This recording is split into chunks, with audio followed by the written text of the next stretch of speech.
Hi guys, good evening.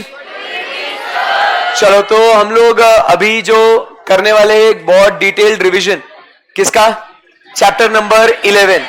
उसका नाम आप जानते हो क्या? उसका नाम है ethics and terms of engagement. Correct है। तो इस चैप्टर में हमारा कुल मिला के जो कॉन्सेप्ट्स हम लोग ने पढ़ने हैं वो कौन से हैं? एक एथिक्स के बारे में पढ़ना है, इंडिपेंडेंस के बारे में पढ़ना है, प्रोफेशनल स्केप्टिसिज्म पढ़ना है। फिर यहाँ पे 3 स्टैंडर्ड्स हम लोग डिस्कस करते हैं, वो है एसए 210, एसक्यूसी 1 एंड एसए 220। इतना टॉपिक हमारा इस पर्टिकुलर चैप्टर में कवर होता है। शुरू करें? Yes sir. मुझे बताओ, एथिक्स की जब हम लोग बातें करते हैं तो 2 टाइप के अप्रोचेस होते हैं, एक प्रिंसिपल बेस्ड और एक रूल बेस्ड। मुझे बताइए, प्रोफेशनल जजमेंट जो होता है वो किसमें लगता है? Principle based. और जो रिजिड होता है वो कौन सा है? Very good. अब उसके बाद हम लोग आगे बढ़ते हैं। What are the fundamental principles of professional ethics? पता है क्या आपको? So the fundamental principles of professional ethics are integrity, objectivity, confidentiality, professional competence and due care, professional behaviour. सही है एकदम? Yes sir. उसके बाद अपन बात करेंगे इंटीग्रिटी के बारे में। इंटीग्रिटी क्या कहता है? The accountant should comply with what? The principle of integrity. Integrity means what? Straightforward and honest. He should be fair in his dealings and truthful. He should not knowingly be associated with any reports, returns or certificates, knowing it to be false or misleading, or the omission or obscuration results into what? False or misleading information.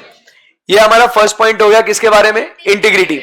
Second point अपन बात करते हैं objectivity. Objectivity मतलब कहते हैं the accountant's professional judgment should not be compromised due to bias, undue influence and conflict of interest. Correct है एकदम। उसके बाद थर्ड पॉइंट हम लोग बात करते हैं अबाउट कॉन्फिडेंशियलिटी। कॉन्फिडेंशियलिटी का मतलब अपन क्या कहते हैं?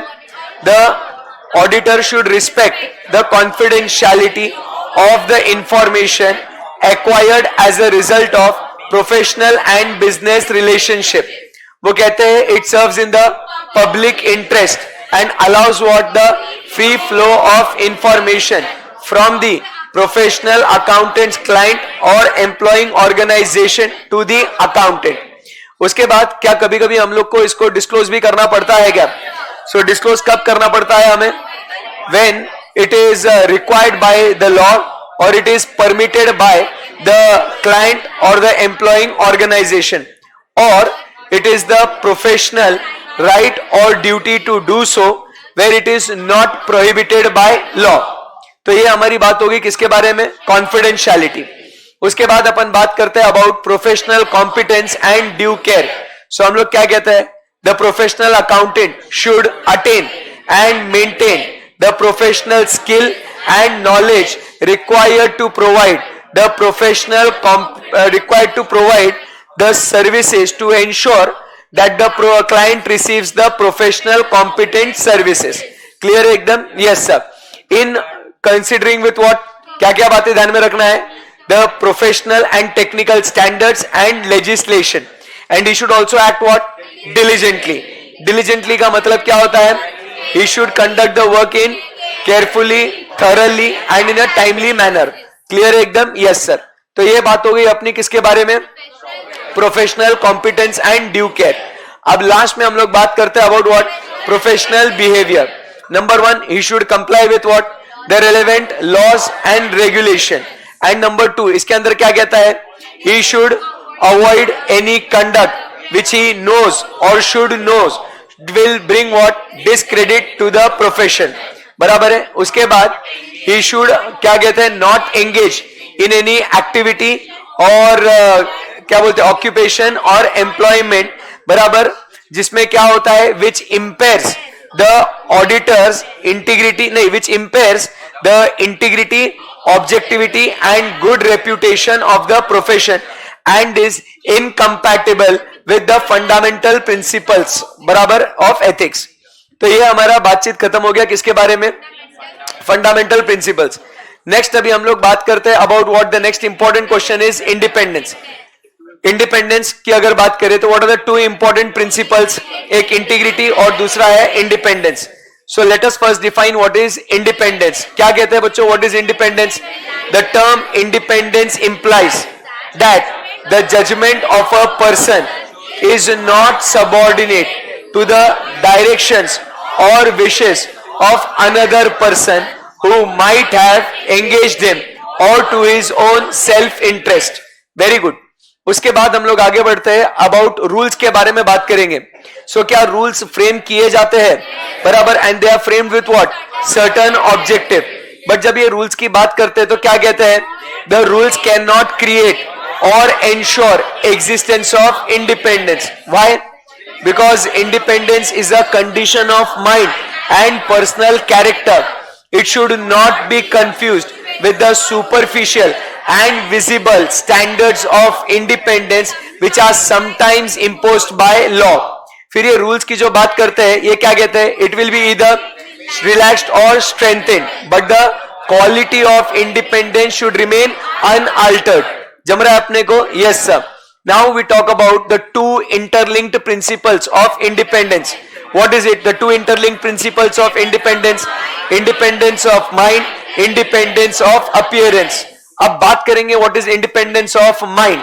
Independence of mind is which permits the provision of an opinion without being affected by influences, allowing an individual to act with integrity, exercise objectivity and professional skepticism.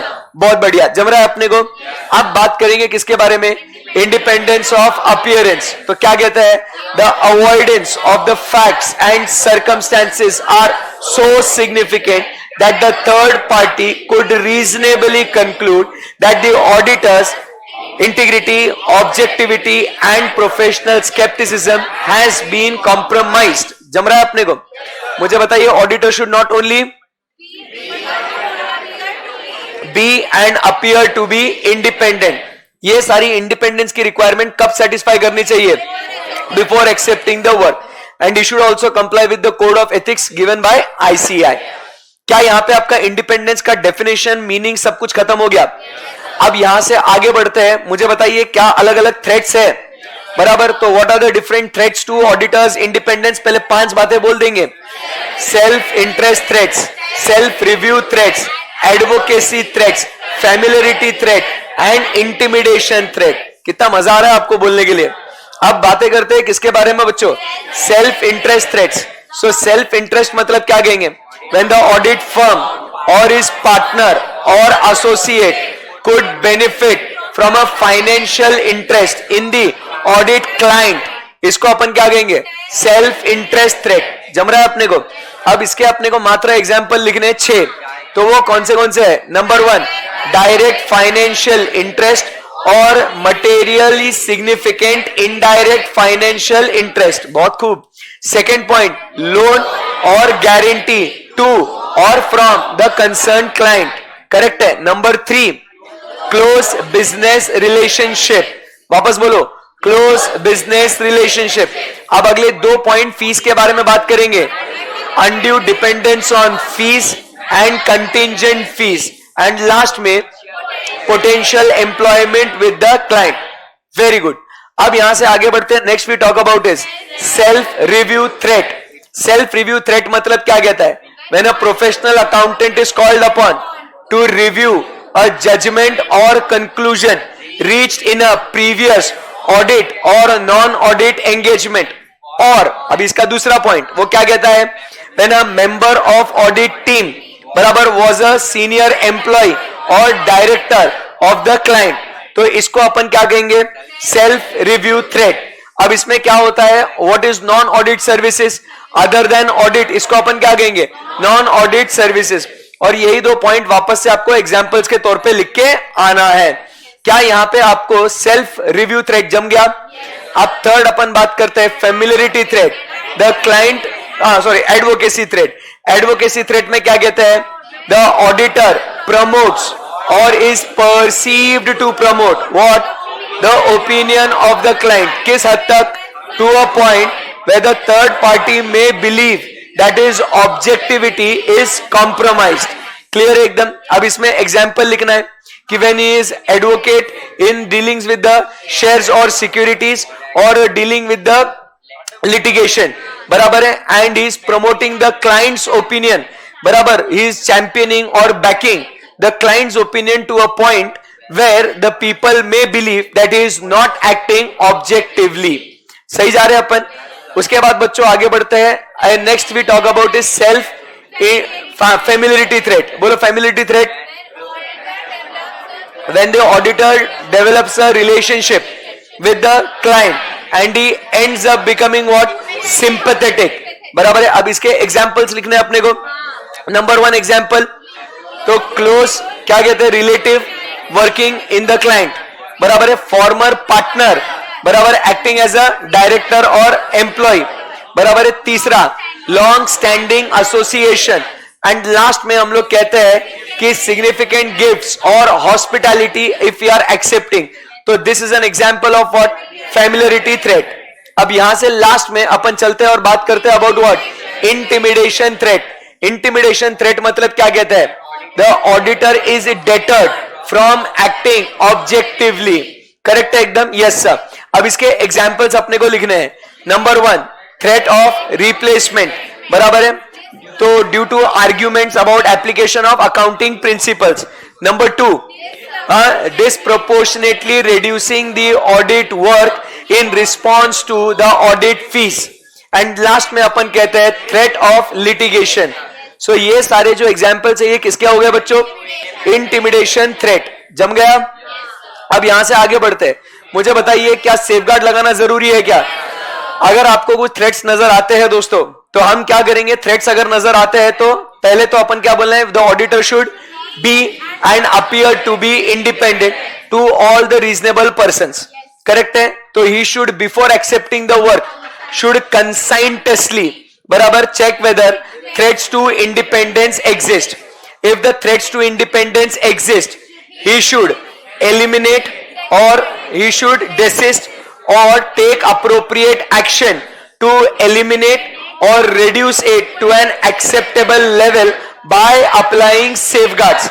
बराबर है. if he is unable to eliminate or reduce it to an acceptable level, he should not accept the work.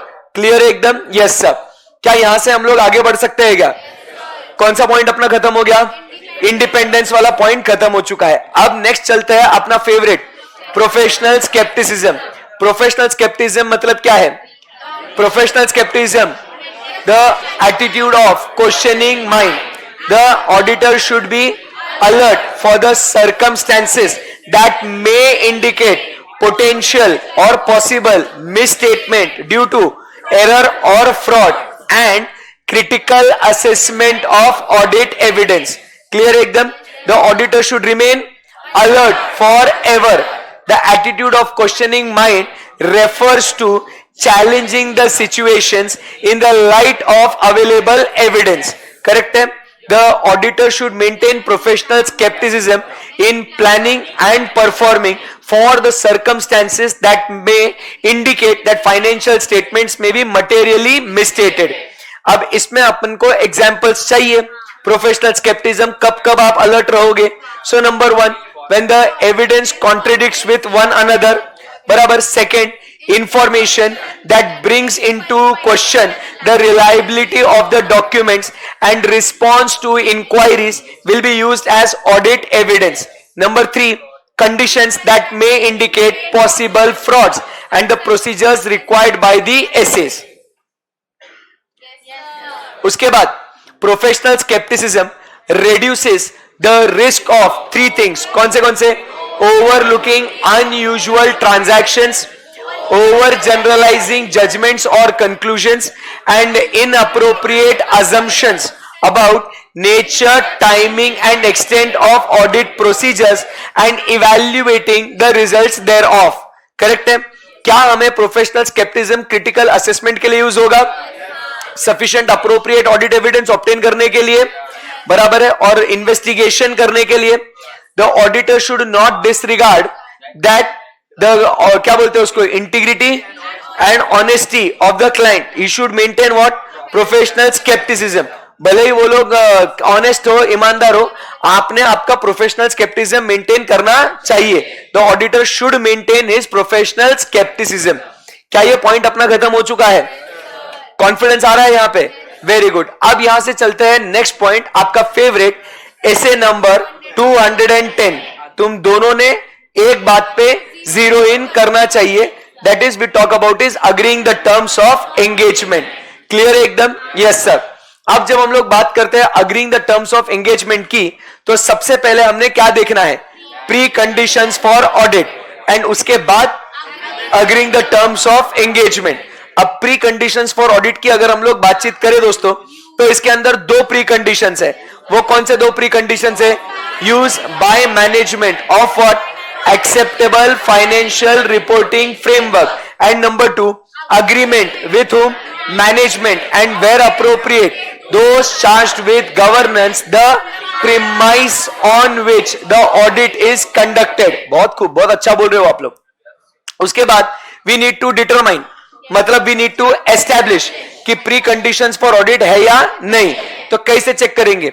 Number 1, determine whether financial reporting framework is acceptable, and number 2, obtain an agreement from the management that they understand and acknowledge, वापस बोलो, they understand and acknowledge their responsibility for preparation of financial statements for internal controls, so that financial statements are free from material misstatements, and to provide auditor with all the information, additional information and unrestricted access to persons within the entity।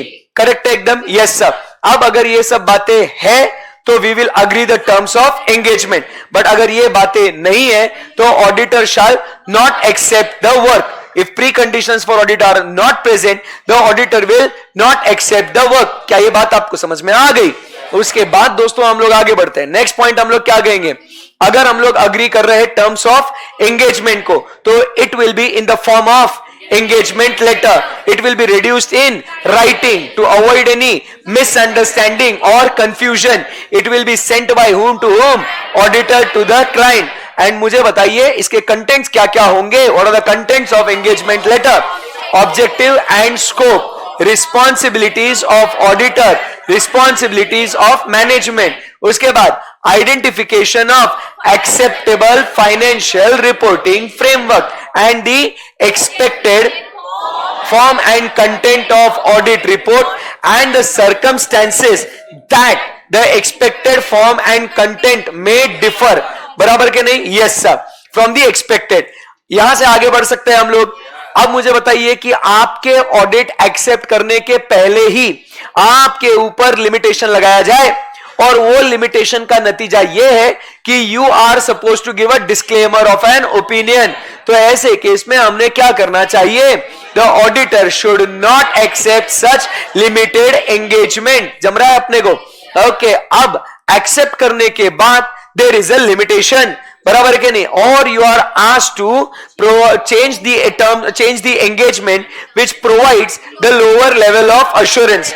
तो हमने क्या कहना है? Number 1, the auditor shall not accept where there is no reasonable justification for to do so। Clear है एकदम? अब वो reasons क्या क्या हो सकते हैं? Change in circumstances, misunderstanding in the objective और स्कोप, और मैनेजमेंट इम्पोज्ड लिमिटेशन और अदर सर्कमस्टेंसेस। करेक्ट एकदम? सो मुझे बताइए, change in circumstances and misunderstanding in the objective और scope are considered as what? Reasonable.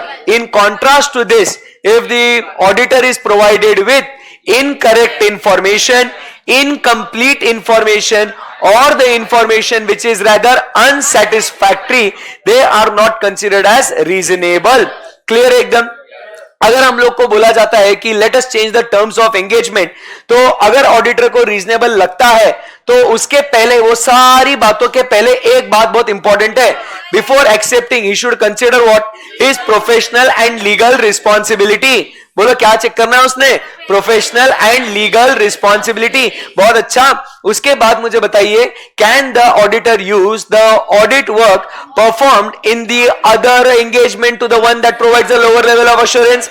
Yes, but in order to avoid confusion, he should not make a reference about the original engagement and the audit procedures performed except it is the normal in the agreed upon procedures. Clear एकदम? और अगर आप change कर रहे हो तो you should prepare what? A new engagement letter. What is the recourse available to the auditor? What is the recourse available to the auditor when the reasons are not reasonable and management is not letting auditor continue? Number one, he should report to the responsible persons, बराबर, and consider the possibility of withdrawal. तो इसी के साथ my dear friends एक important part ऐसे 210 का खत्म होता है। अब इस तरह आगे बढ़ते हैं। इसका लास्ट पार्ट जो आता है, in case of recurring audits. मुझे बताइए दोस्तों, in case of recurring audits क्या होगा? क्या हमें हर साल every year I we suppose to send the engagement letter? It depends upon the following circumstances. तो कौन से सिचुएशंस में है? Misunderstanding in the objective and scope, बराबर है, रिवाइज्ड और special terms of engagement, change. तो क्या कहेंगे? Change in senior management, change in ownership, change in nature or size of the entity's business, change in legal or regulatory framework, change in financial reporting framework, change in other reporting requirements. Clear एकदम? Yes sir. तो यहां पे अपना दोस्तों ऐसे number 210 खत्म हो जाता है। अब यहां से हम लोग आगे बढ़ते हैं। आपका फेवरेट टॉपिक नेक्स्ट जो बात करेंगे, SQC1। SQC1 की अगर बात करें तो ये किसे एप्लीकेबल होता है? So it is applicable for the firm. कौन से एंगेजमेंट्स के लिए एप्लीकेबल होता है? So it is applicable for audit and review of historical financial statements, then for assurance engagements and related services. इससे एम क्या है कि हमें चाहिए reasonable assurance that the engagement is perform as per professional standards and legal and regulatory requirements and the reports are issued appropriate in the circumstances. तो मालिक ये reasonable assurance चाहिए तो क्वालिटी होना बहुत जरूरी है, बट क्वालिटी कैसे लगाए इसके लिए SQC1 आपको और ज्ञान देता है।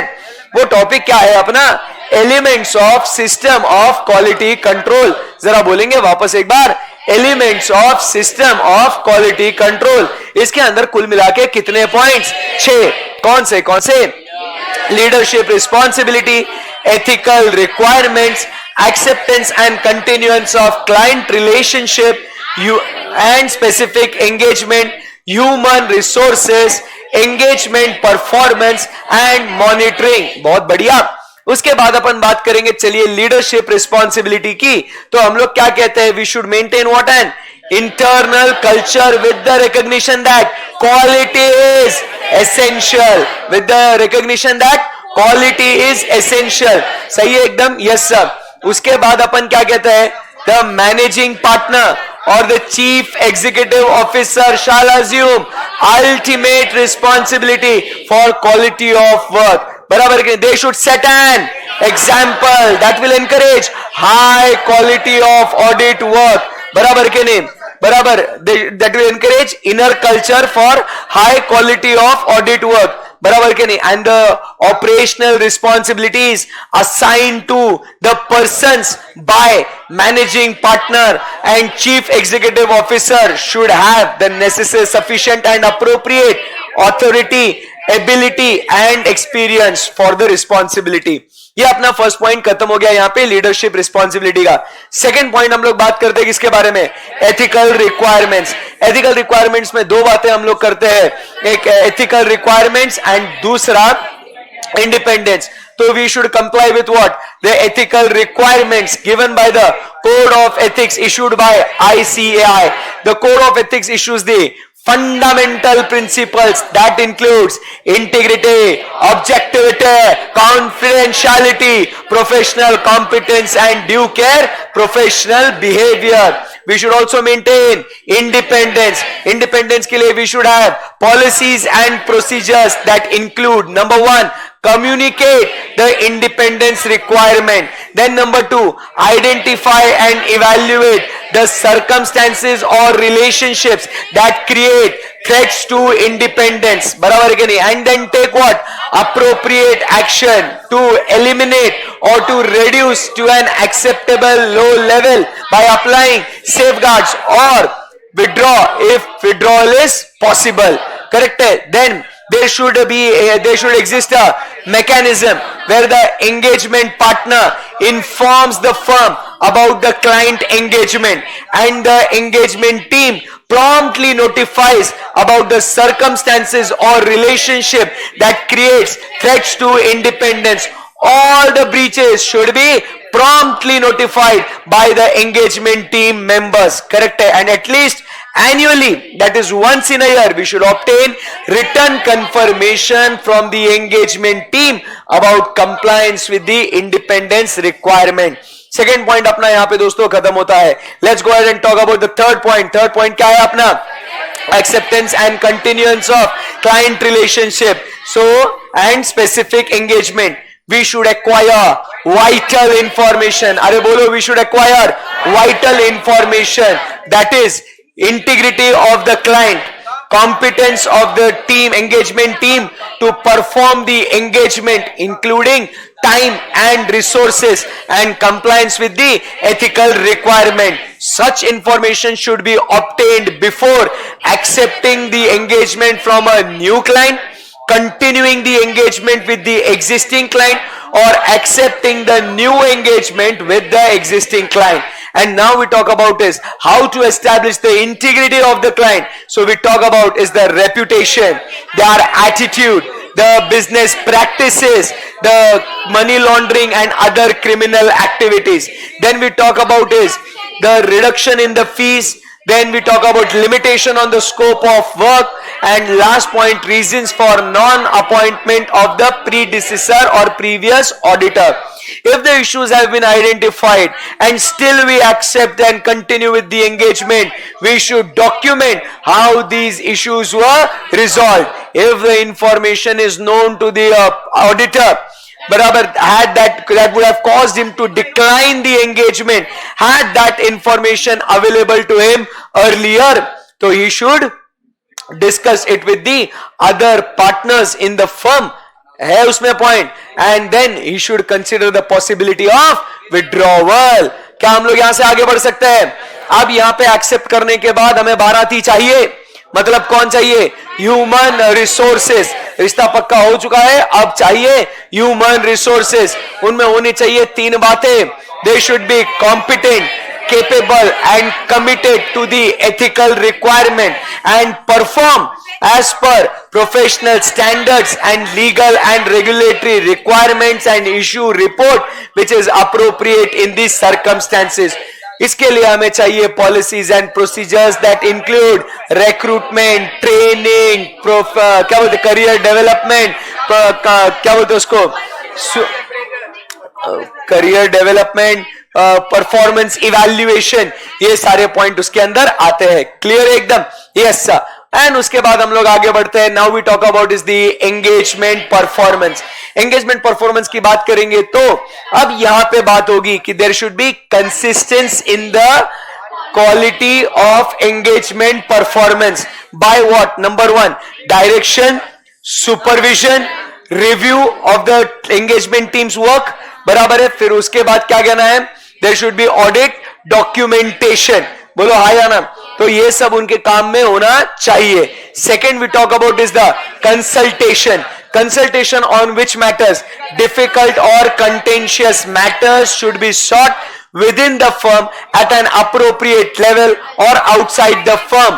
Outside the firm में there are what? Professional advisory firms providing consultation, or from the professional bodies or regulators. Clear है एकदम? Yes sir. थर्ड पॉइंट अपन बात कर रहे हैं किसके बारे में? का रिव्यूअर. तो significant judgments will be discussed with the engagement quality control reviewer before the report is issued to obtain an unbiased view. Correct है?